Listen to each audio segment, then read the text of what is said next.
ya ma se ka soi khar kha trul lo ma se ta jong ka ngai tu ta ya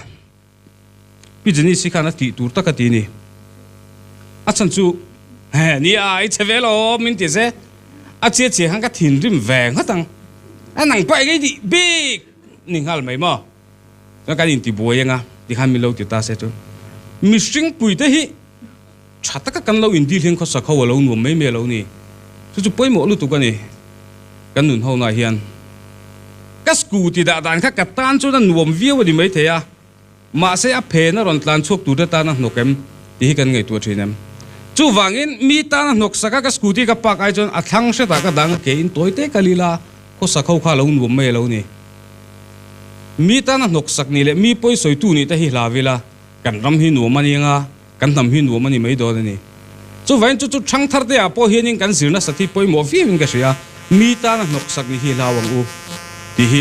e zenen ka soinon du ni kha ka chu sei dang kal phung chu